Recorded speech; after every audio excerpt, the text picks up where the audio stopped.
Good morning. Thank you.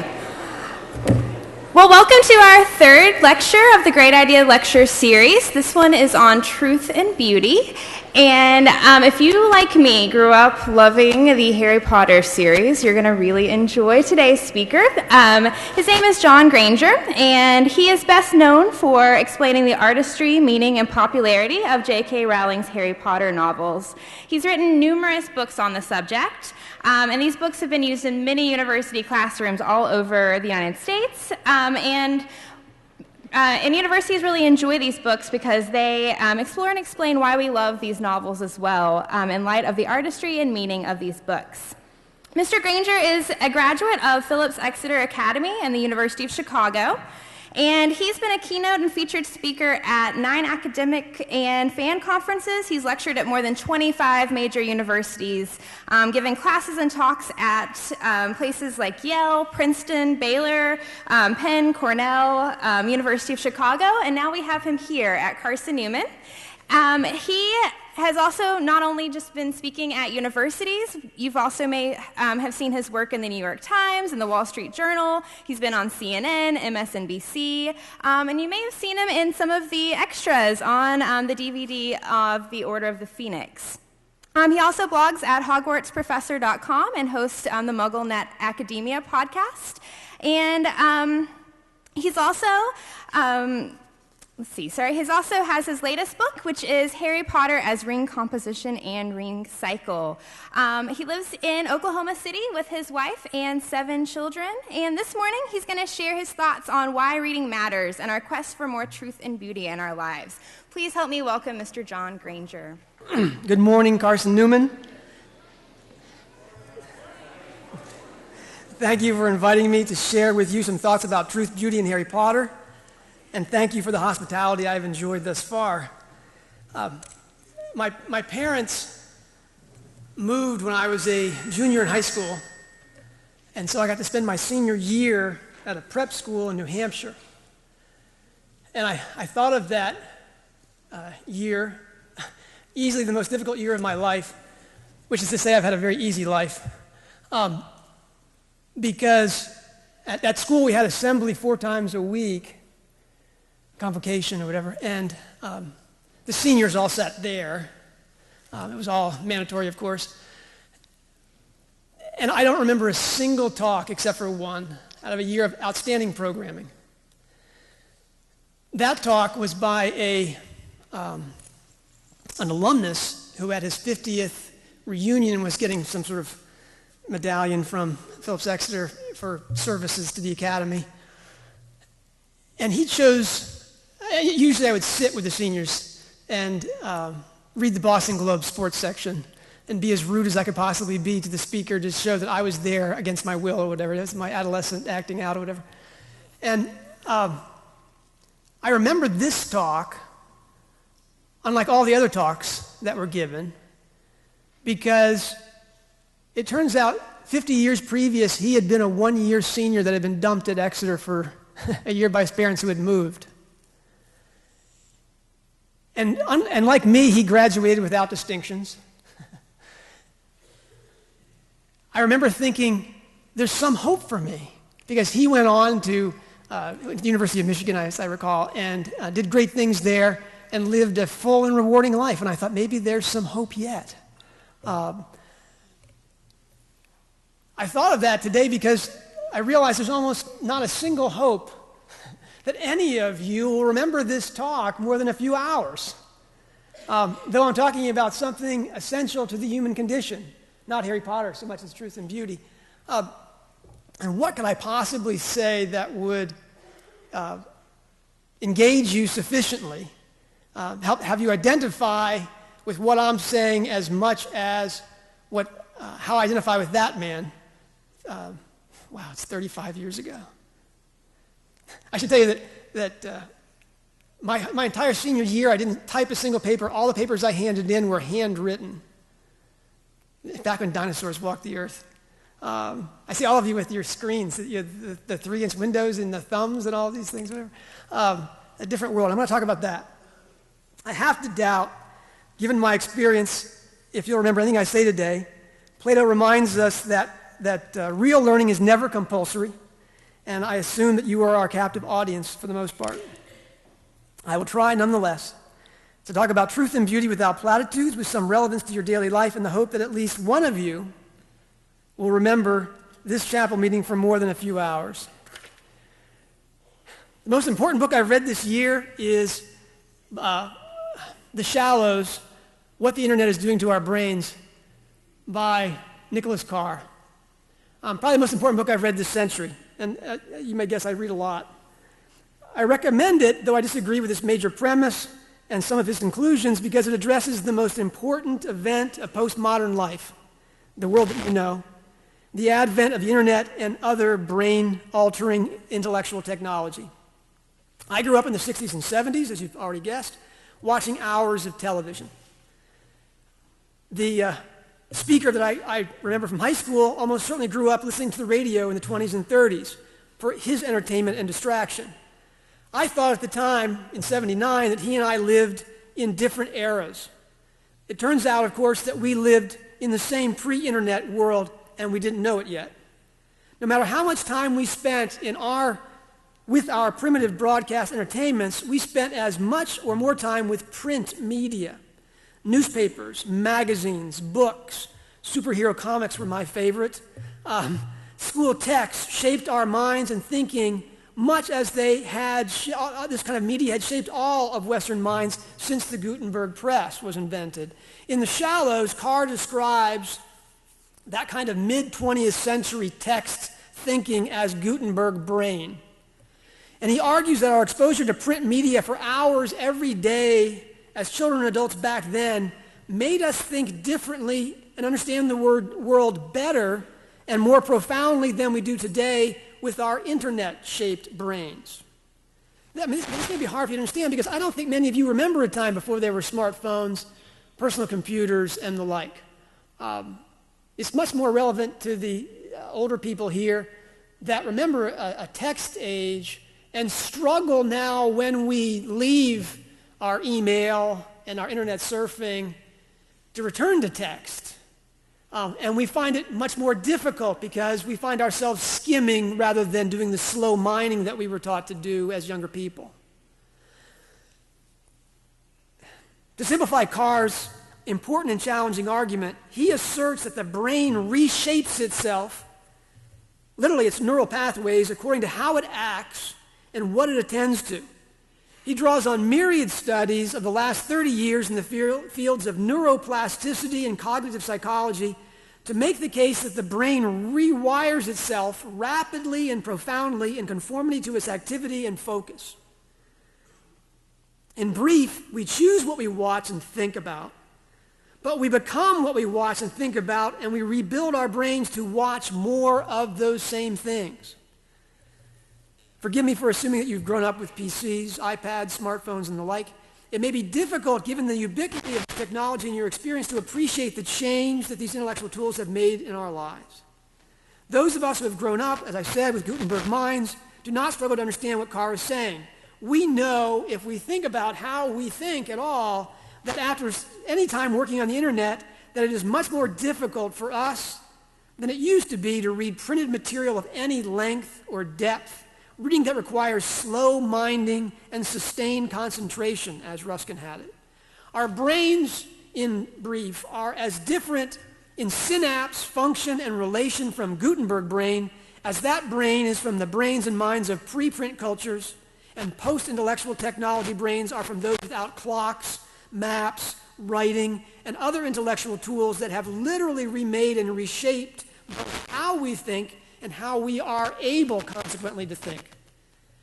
The internet, with its indefinite number of web pages and near infinite access to instant information and answers via search engines, is, oddly enough, Carr says, making us stupid, or at least relatively superficial or shallow thinkers, compared even to Gutenberg brains of our recent past. I urge you to read Carr's book because what and how you think is who you are, and he describes how the internet is remaking how and what you think. Are we a long way from Truth, Beauty, and Harry Potter? Yes, but we're getting there. It's roundabout. You knew my name was Granger. This is a Hermione thing. One of the mysteries of the internet brain is why we find surfing so addictive. Why do we spend hours on social media, news websites, and weblogs, YouTube, bouncing via hyperlinks from one quickly scanned page to the next? As this bouncing about and superficial skimming is redefining how our brains work and what we are able to understand, there should be a reason that we should prefer it to slower, more thoughtful, relatively undistracted reading and relationships. Carr is somewhat weak on this point, which is no great failing, especially in light of his brilliant exposition of decades of research. He describes, though, surfing time as something like crack for the brain.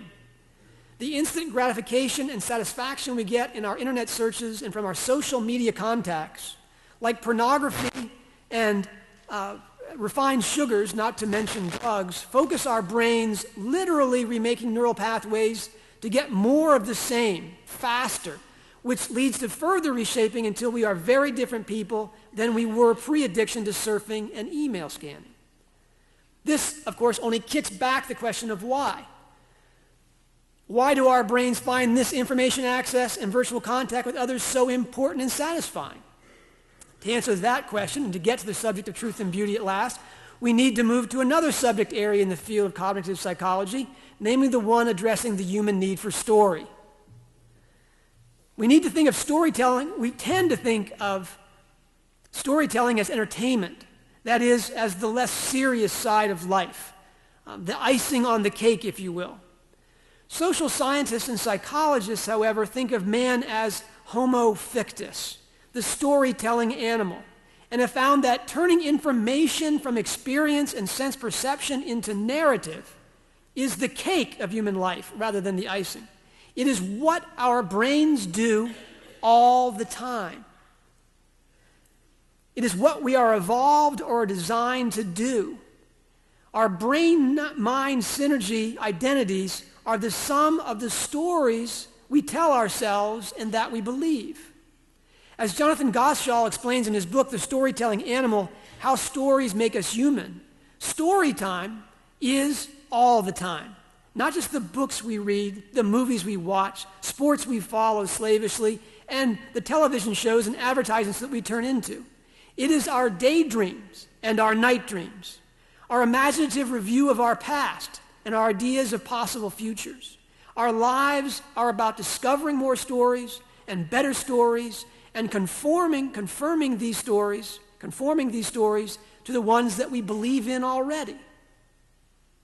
I think it is possible, even likely, that the internet and other intellectual technology like your phones are as addictive and brain-shaping as they are because they deliver story experience and content that we're designed to pursue, and it delivers it more effectively, more rapidly, and more cogently than any other story-delivering system in the history of the world. But this only kicks back the why question one more step. As Gottschall explains, there is a mystery of fiction that he, both as an English professor and expert in evolutionary psychology, struggles to understand, and to which mystery, frankly, he offers only an unsatisfying answer. Why are we designed for storytelling? What is it about storytelling that engages us essentially around the clock? Is it something that we do even while we're asleep? What is the advantage to listening to and being distracted by story that gives story people a leg up in the natural selection battle to pass on our genes? Now at last we get to truth, beauty, and Harry Potter, almost. Why are we all about story? So much so that our brains are being rewired and dumbed down in capacity because we spend so much time with intellectual technology like our smartphones, iPads, PCs, to get more stories and distraction from the real world. Because story is our primary means today, as it has always been in fact, to have contact with what is most real and what makes us human. Ralph Wood, the Tolkien scholar at Baylor University, puts it this way. Fantasy, he says, and he was speaking essentially, especially about the Lord of the Rings, fantasy is not our way of escaping from reality, but the best way we have of entering into it. Now for the heavy lifting. This is you're back from your fall break, first time you're together. Time for some more than internet bashing stuff. All right, to get at what he means by this requires, I think, 3 ideas we have from Samuel Taylor Coleridge. Ideas about what happens when we read, what imagination is, and how we know anything at all. All of which ideas turn our conventional thinking upside down. Coleridge famously asserted that entering story of any kind involves necessarily the suspension of our disbelief, a suspension made in an act of poetic faith. This suspension means essentially the turning off of our critical faculties, which is to say our individual rational thinking.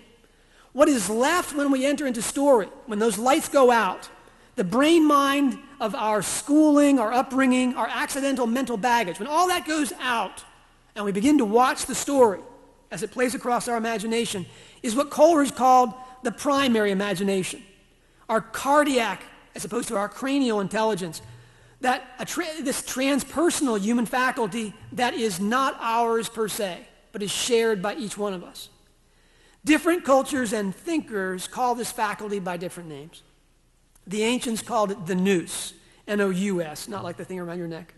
And the 5 great spiritual traditions of mankind, to include Christianity, call it the heart, or the eye of the heart. But this is not a Valentine, or anything sentimental or subjective. This is what St. John calls the light that comes into the world in every man. It is a faculty of perception and discernment, especially for the discernment and appreciation of truth and beauty, that is an aspect of the fabric of reality. Coleridge calls it imagination and says, clearing the throat before the bard of St. Ottery. All right. Primary imagination I hold to be the living power and prime agent of all human perception, and as a repetition in the finite mind of the eternal act of creation in the infinite I am. There's no way you got that. I'm going to say it again. Primary imagination I hold to be the living power and prime agent of all human perception. In fact, imagination drives knowing. And as the repetition in the finite mind within us of the eternal act of creation in the infinite I am. So that you have, in effect, a logos within you that is coextensive or continuous with, as C.S. Lewis says, continuous with what brings us into existence. Coleridge asserts here that imagination is the root of and means to perception and knowledge because it is a reflection of, even coextensive with, the word or logos of God that brings everything into existence. Brings everything existent into being each moment. Within us, he says, is a capacity that is not mundane, but our link to the eternal and divine, the creative principle of the Godhead.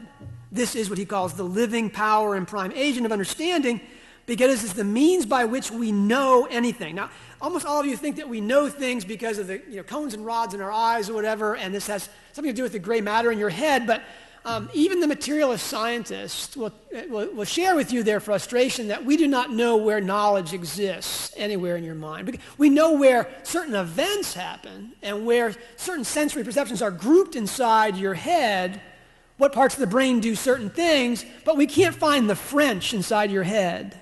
We can't, if we could do that, we could transplant neurons and you'd all be, multilingual.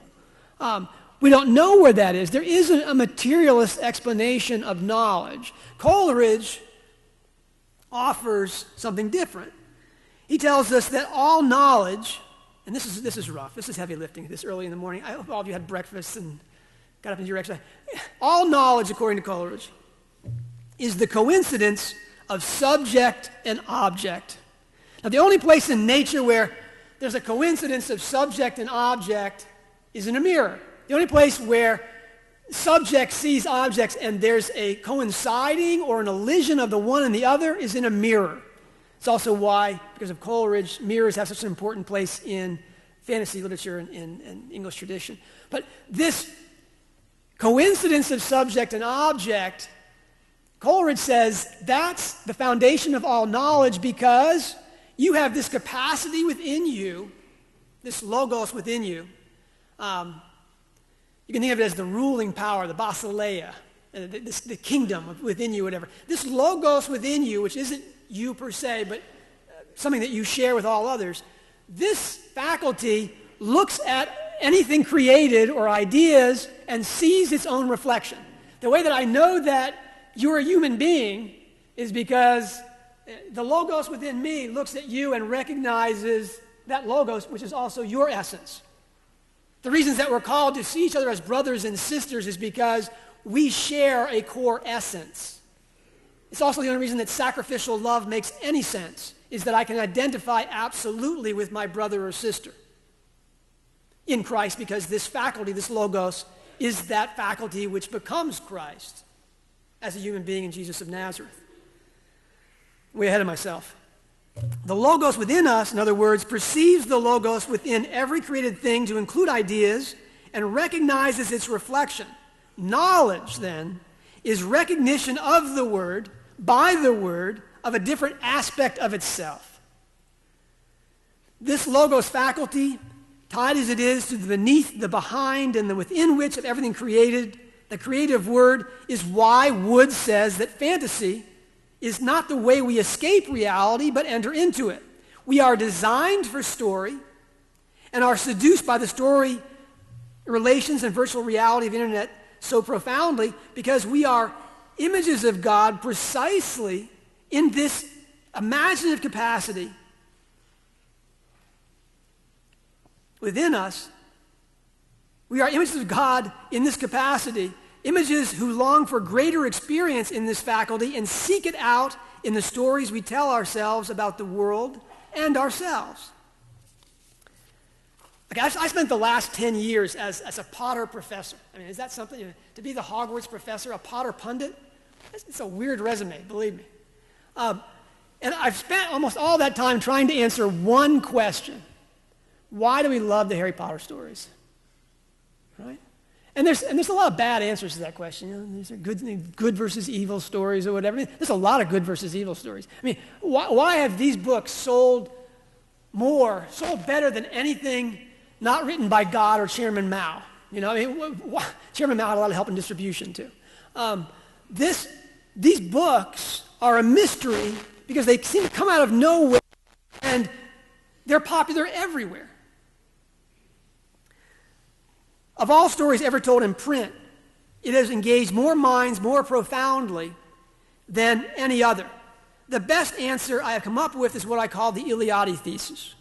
Mircea Eliade, famous historian of religions, in his Sacred and the Profane, notes that in a secular culture, entertainments, what we're calling stories today, especially reading, serves a mythic or religious function. In other words, in a materialist, rationalist, individual culture like our own, pretty much pushing God to the periphery of the public square, story opens the door to a world greater than our ephemeral ego existence, the way that liturgy and sacrament does in normal theocentric culture. The Harry Potter stories are as popular as they are, according to the Iliadi thesis, because they do supremely well what we want all stories to do for us today. Because of the author's use of traditional, symbol-laden storytelling techniques, most importantly, literary alchemy, ring composition, and the soul triptych, we experience not only the heart's activation when we suspend disbelief, as we do with all stories, but we also experience an immersion into, even an elision with, Harry thinks and experiences as he is transformed in every one of his adventures. Every year at Hogwarts features, at its climax, Harry's saving people thing. His decision which results in his arriving at a mythic center where he dies a near death as sacrifice for his friends, and from which near death he rises in the presence of a traditional symbol of Christ. I mean, people say, did she mean to do that? Well, she did it 7 times in a row, so I'm going to have to guess that was an intentional story structure. As ironic as it must seem, given the many Christians who object to the Harry Potter stories as demonic or spiritually dangerous, it is precisely this Christian content, especially this imaginative experience of sacrificial love and symbolic resurrection we have with the boy who lived, that is the engine driving Pottermania. Tertullian tells us that all souls are Christian souls. And he doesn't mean that everybody's a Christian. He means quite literally that this logos within you is of Christ, because this logos is that creative principle which brings everything into existence, which becomes the Christ and Jesus of Nazareth. If every soul is a Christian soul, the logos light of the world comes into the world, and every man, as his essence, whatever his professed beliefs, the human soul consequently thrills with delight in experiencing the Christian content of Harry Potter. Most simply, when you read, you suspend disbelief, and your heart becomes the operative faculty within you. The heart in the story recognizes its reflection. Who is the heart character in Harry Potter? Harry. You become Harry Potter. As I was telling Professor McNeely this morning, I've given talks at too many places, too many schools and university of conferences, and I usually we get into conversations about who's your favorite Harry Potter character. Well, the answer, which is almost never given, is Harry Potter. The answer, which is almost always given, is Ron, Hermione, Luna, even Voldemort as a joke, But Harry is almost never mentioned. Why is Harry never mentioned? Is he that much of a story cipher? No, it's because when we enter into the story, our heart, which is what's operative within us when we read stories, identifies almost entirely with Harry. Our favorite character is our best friend inside that story, whom we relate to the best. Psychologists dealing with troubled children use Harry Potter and that question to identify the worldview of these troubled teens. If they choose Voldemort, that means the world's a pretty dark place. If they choose Bellatrix Lestrange, we get that, all right? But if they choose Mr. Weasley, okay, now we have a conversation, because that's who they want. They want that loving father figure. All right? We identify with Harry because he is the heart's reflection inside the book, and we experience everything inside the book that Harry does because we have effectively elided ourselves. Our identity has become that of Harry Potter. Which brings us at last to truth, beauty, and reading fiction. If Coleridge and the Christian tradition are correct about logos epistemology, and I think they are, what are truth and beauty, and how does reading fiction bring us to a more profound relationship with both? Let's start off with what truth is not. Truth is not information or rational academic understanding. It's not, in other words, what we spend our high school and too much of our college years acquiring in classrooms for demonstration on standardized tests and in expository compositions. It's not what you're paying all this money to get. Sorry. I offer for your consideration, reflection, even your correction, that instead truth is this logos reality that brings everything into existence moment to moment, and which reality became man and Jesus of Nazareth. This truth is the ruling power or kingdom within us. I mean, people hear kingdom, when Christ comes to proclaim the kingdom, most of us think that he's come to set up a nation state of some kind. But there's three words in Greek that come from the same root about king. If you all like basil as an herb, basil is the same root. Basileia is the ruling power or dominion. Basileos is the king himself. And Basileon is usually his palace, where he is the seat of his power. When Christ comes to declare the kingdom or the ruling power, he is effectively announcing himself. And how does the Christ reveal himself? How does he teach his disciples and those who come to hear him speak? He teaches exclusively in story. I mean, Christ is obviously much more than a cognitive psychologist, but he confirms, our experience with the parables of Christ is that Christ is announcing himself, this kingdom, by telling us his teachings in a form which will activate that kingdom which is himself within us.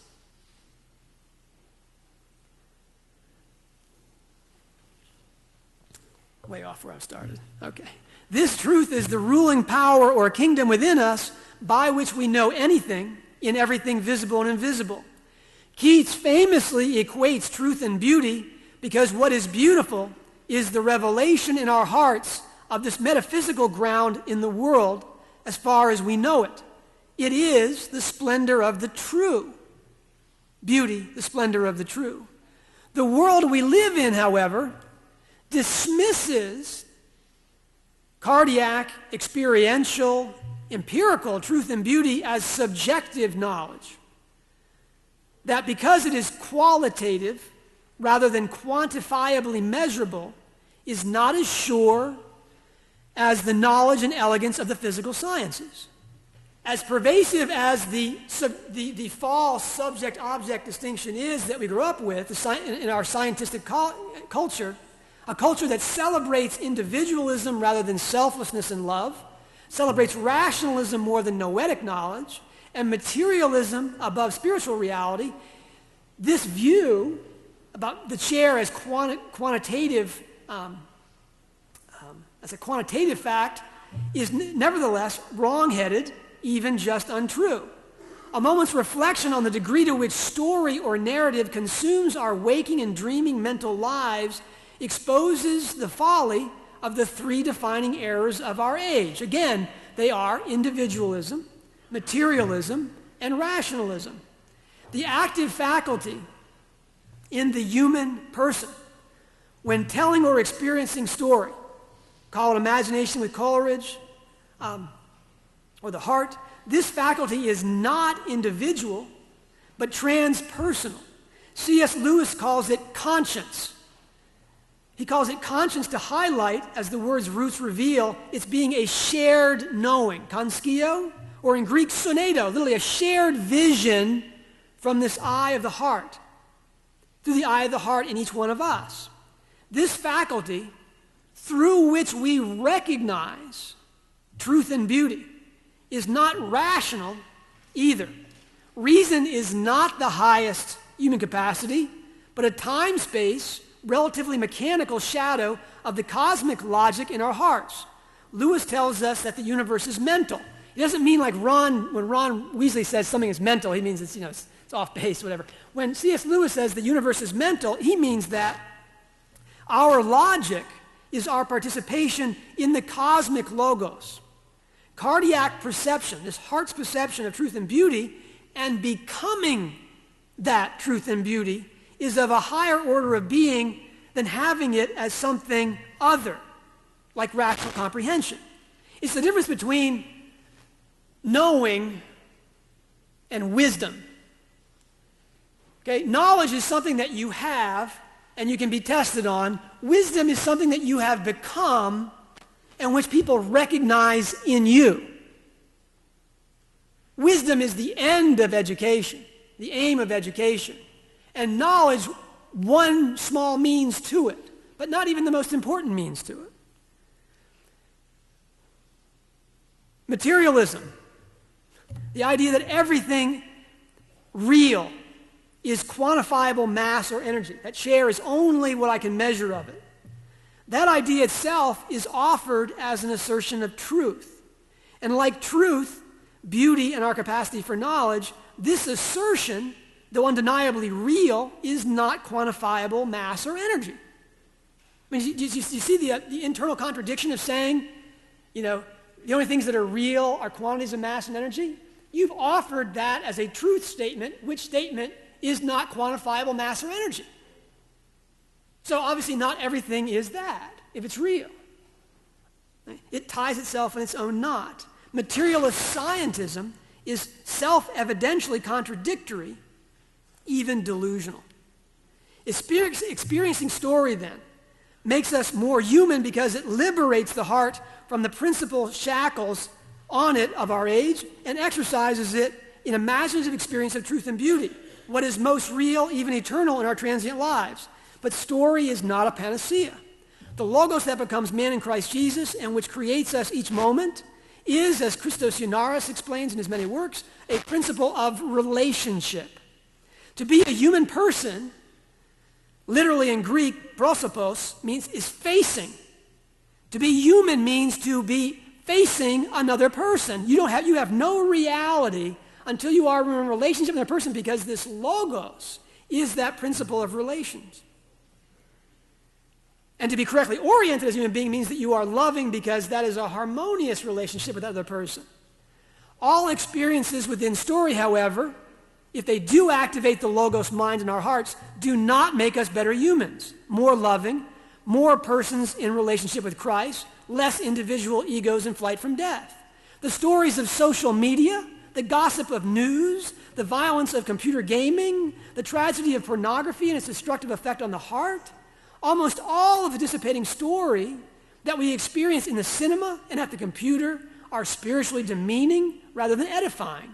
All of them, I shouldn't say all of them, I exaggerate. Almost all of it is about the ego, is about this small person, this historical, rational, materialist individual rather than the person. While satisfying our boundless hunger for story oxygen to exercise our hearts, these experiences leave us with a diminished capacity for relationship, for sacrificial love, and for entry into what is most real in the created world, truth and beauty. We leave the internet much more often than not feeling much like we do after binging on potato chips and soda. We have eaten something that will nourish us and perhaps even appease our hunger for food temporarily. But in contrast with a satisfying meal of whole foods, we feel shallow, hollow, even sick. I close with the hope that all of you, inasmuch as you want to be fully human, which is to say eternally alive in Christ, will re-examine your relationship with the internet and its stories and deepen your appreciation and entry into stories that you read in books, especially long books. Our experiencing truth and beauty in an age of error and perversity largely depends on your watchful regard over what your brain and mind are becoming.